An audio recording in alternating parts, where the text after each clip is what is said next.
नमस्कार दोस्तों, मैं राजन ठाकुर 138 विभूतिपुर विधानसभा समस्तीपुर से।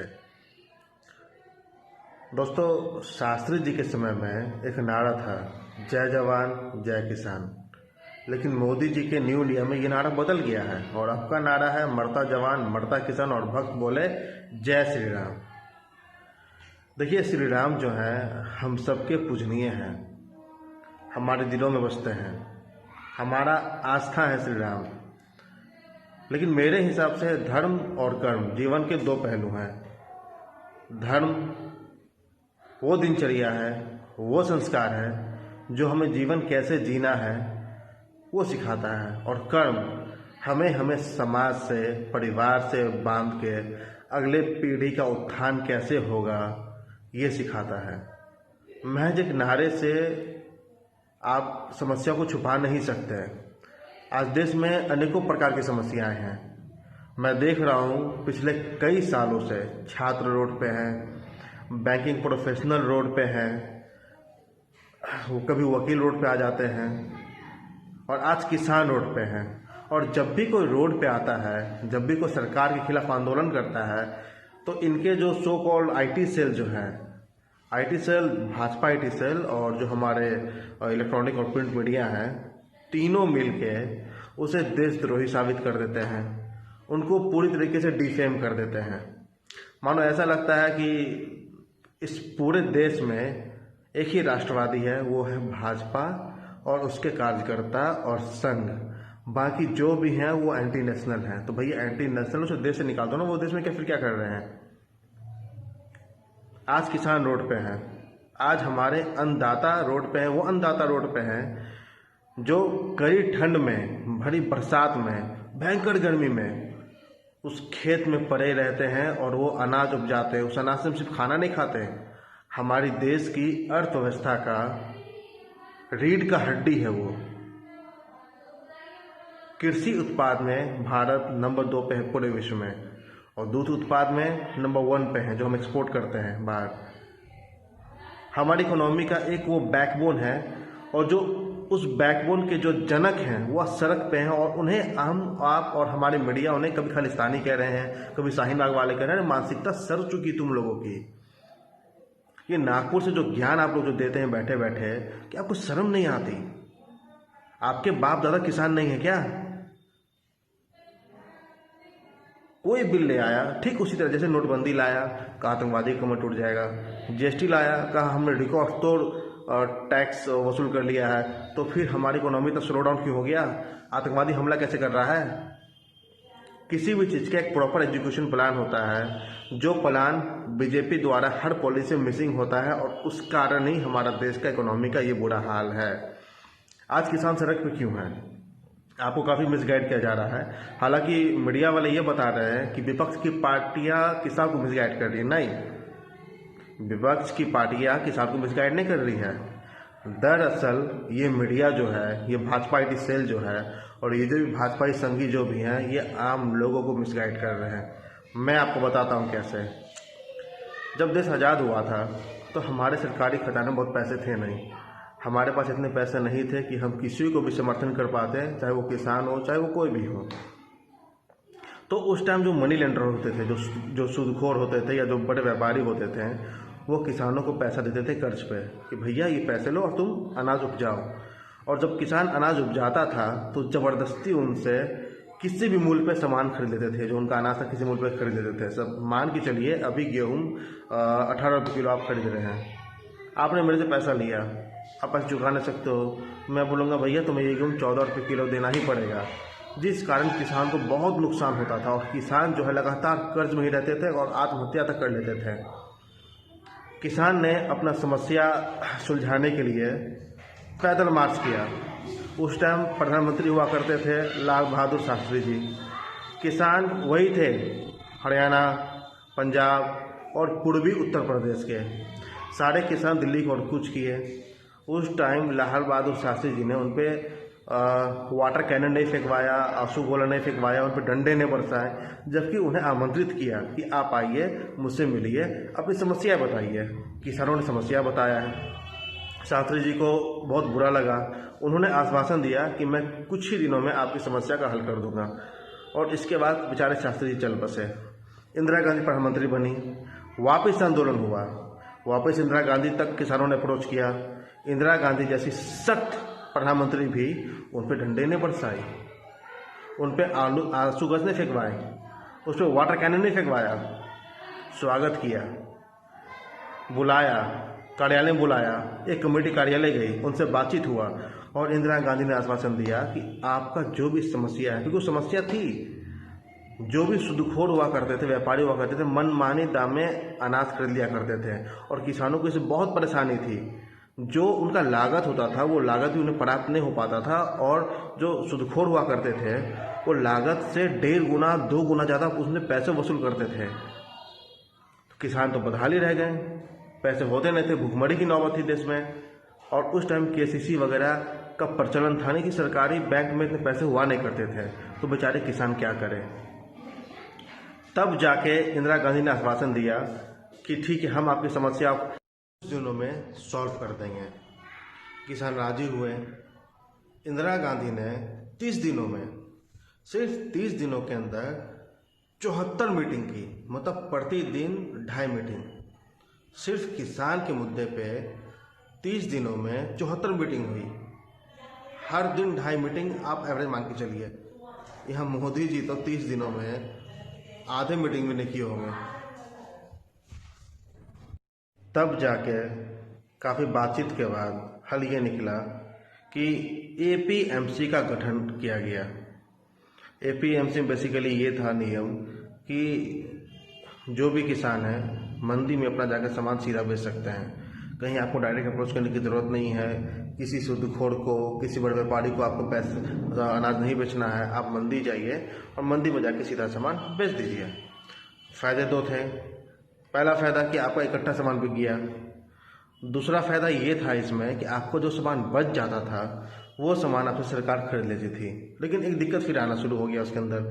दिक्कत यह आना शुरू हो गया कि जो भी वहाँ मंडी में जो बैठते थे, जो सेठ लोग होते थे, वो आपस में साठ-गांठ कर लेते थे और दाम बिल्कुल कम कर देते थे सारे अनाजों का। फिर समस्या लेके गए इंदिरा गांधी के पास। तब इंदिरा गांधी ने वहाँ पे न्यूनतम समर्थन मूल्य लागू किया कि मंडी में इससे कम में ये अनाज नहीं बिक सकता है। हालांकि कम था, लेकिन इतना भी कम नहीं था कि किसानों को दिक्कत हो। मैं आपको एक उदाहरण देता हूँ। अभी हाल फिलहाल आपने यूएसए की कहानी सुना होगा, एक किसान ने प्रोटेस्ट किया था, तो वो किसान ने जो कॉर्न बेचा, जो मक्का बेचा, वो उतने ही दामों में बेचा जितने दामों में बिका था 1972 में जो उसके पापा ने बेचा था। दाम नहीं बढ़े। क्यों? क्योंकि वहाँ पे मंदी नाम की चीज़ नहीं है, प्राइस पे कंट्रोल नहीं है किसी सरकार का। तो जो बड़े व्यापारी होते हैं वो ऑटोमेटिक जो मन होता है उस पैसे में अनाज खरीदते हैं। ठीक यही हाल मोदी जी करने जा रहे हैं। तो इंदिरा गांधी जब एपीएमसी लागू कर दिया, न्यूनतम समर्थन मूल्य दे दिया उन्हें, तो सब कुछ सही चल रहा था। लेकिन कुछ दिक्कतें एपीएमसी में भी थी जिस दिक्कत को सुधारा जा सकता था, लेकिन इससे मोटा मोटा किसानों को बहुत फ़ायदा था। पहला फ़ायदा मैं आपको वापस गिनती कर रहा हूँ, आपको न्यूनतम समर्थन मूल्य मिल रहा था। दूसरा फ़ायदा, आप अनाज इकट्ठे बेच पा रहे थे। तीसरा फ़ायदा, जो आपका अनाज बच जा रहा था वो सरकार न्यूनतम समर्थन मूल्य पे आपसे ले लेती थी।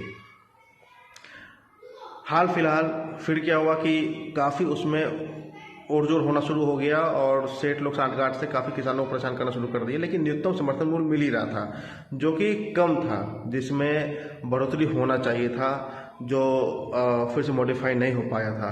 तो एपीएमसी को सुधारा जा सकता था। लेकिन हमारे मोदी जी आए, और मोदी जी का आप तो हर काम जानते हैं, हर काम बिल्कुल अंबानी जी और अडानी जी को बिल्कुल मतलब सेंटर में रख के सोचते हैं कि मेरे इस फैसले से मेरे दोनों मित्र को क्या फ़ायदा होगा। क्योंकि आपको पता है कि रिलायंस एग्रो इंडस्ट्री आ रही है, अडानी एग्रो इंडस्ट्री आ रही है, सॉरी अडानी फार्म इंडस्ट्री जा रही है, सॉरी।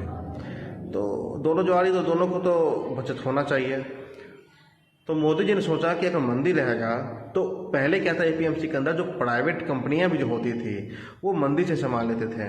इसमें फ़ायदा ये था कि सारा सामान आपका बिक गया और किसानों को मूल्य मिल जा रहा था। कम मिलता था लेकिन मिल जा रहा था।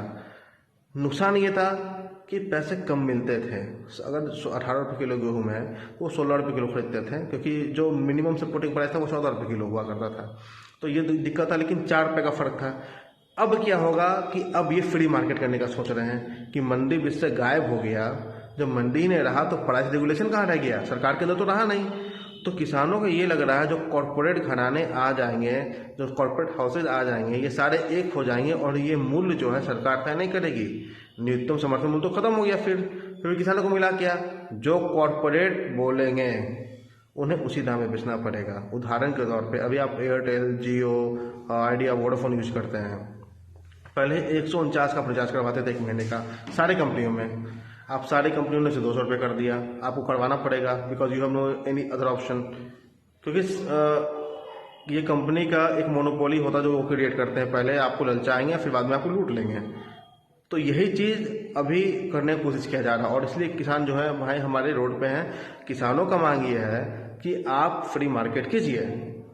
हमें फ्री मार्केट से दिक्कत एक्चुअली लड़ाई है कि फ्री मार्केट और रेगुलेटेड मार्केट में। किसान चाह रहे हैं कि मार्केट रेगुलेटेड हो और सरकार चाह रहा है कि मार्केट फ्री हो। किसान को लगता है कि रेगुलेटेड मार्केट में हमें एमएसपी मिलता था, फ्री में नहीं मिलेगा, फ्री में मनमानी चलेगी कॉर्पोरेट हाउसेस की, जबकि रेगुलेटेड में सरकार की मनमानी चलेगी। उसको सुधारा जा सकता है, फ्री को सुधारा नहीं जा सकता, क्योंकि सब कुछ प्राइवेट हाथों में होगा। इस विषय पे किसान आंदोलन कर रहे हैं और हमारे जो भाजपा कार्यकर्ता हैं, भाजपा के नेता हैं और भाजपा समर्थक पत्रकार हैं, वो किसान को, आंदोलित किसान को खालिस्तानी बोल रहे हैं, आतंकवादी बोल रहे हैं, शाहीन बाग वाला किसान बोल रहे हैं। अरे भैया ठीक है, कोई आदमी अगर शाहीन बाग में प्रोटेस्ट कर रहा था, अगर वो हरियाणा में प्रोटेस्ट कर रहा है तो दिक्कत क्या है? मतलब कहीं लिखा है क्या कि जो शाहीन बाग में प्रोटेस्ट किया वो हरियाणा में नहीं कर सकता क्या? किसान तो किसान है। किसान आज खेती के लिए प्रोटेस्ट कर रहा है, कल को हो सकता है किसान अपने बेटे के लिए प्रोटेस्ट कर रहा हो कि छात्र का फीस आपने क्यों बढ़ा दिया। तो आप क्या बोलोगे कि भैया तुम छात्र के लिए प्रोटेस्ट कर सकते हो, अपने लिए प्रोटेस्ट नहीं कर सकते हो क्या? ऐसा कहीं बॉन्ड लिखा है क्या? ये आम समस्याएं हैं, चाहे CAA था, चाहे NRC था, चाहे 370 था, चाहे अब जो फार्मर बिल आया वो, ये आम समस्या है, जन जन की समस्या है। GNU में फीस बढ़ा, वो जन जन की समस्या है। उस पे देश का एक एक आदमी आंदोलन करेगा ही करेगा। तो आप उसको इंटर रिलेट नहीं कर सकते हैं कि तुम वहाँ की तुम यहाँ कैसे कर सकते हो। वो कर सकता है, उसके पास अधिकार है करने का, वो जरूर करेगा, वो अपने पूरे परिवार के साथ करेगा। जब से भाजपा आई है देश में, तब से पूरे देश का माहौल खराब करके रख दिया है। आप आंदोलन नहीं कर सकते हैं, आपका आवाज़ दबाने का पूर्ण जोर कोशिश किया जाएगा। क्या किसानों की मांग नाजायज है क्या? उन्हें न्यूनतम समर्थन मूल्य का अधिकार नहीं है? आप उसको मनमानी, आप उसे अंबानी और अडानी के हाथों बेचोगे?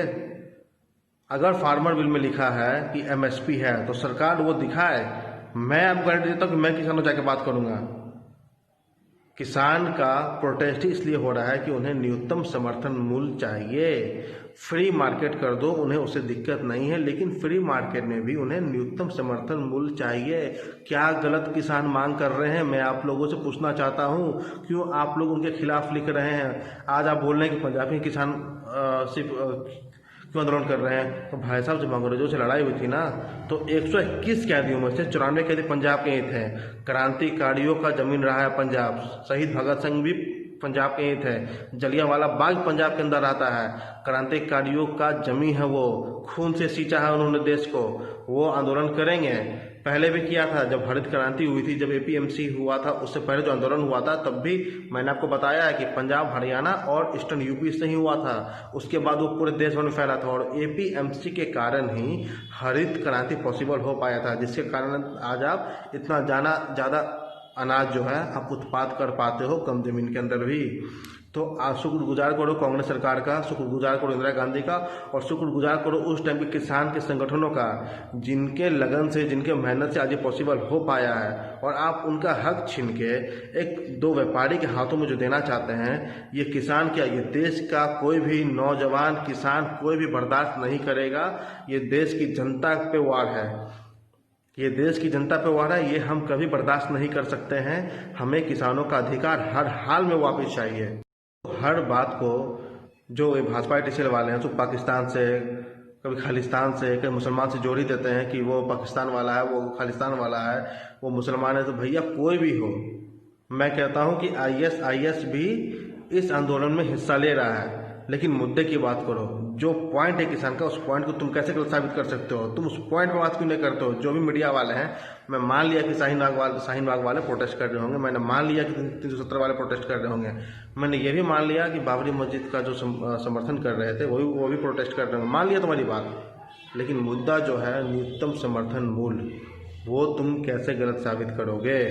क्या किसानों का हक नहीं है MSP का?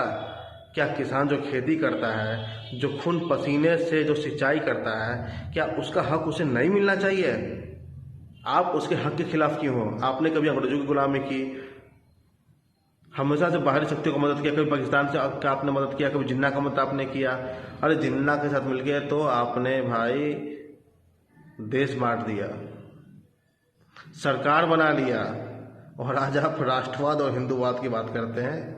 किसानों की बात है, आपकी पोल नहीं खोलना चाहता हूँ, कम से कम मुंह पे लगाम दीजिए और शर्म कीजिए, क्योंकि भारत का 50% जनसंख्या किसान है।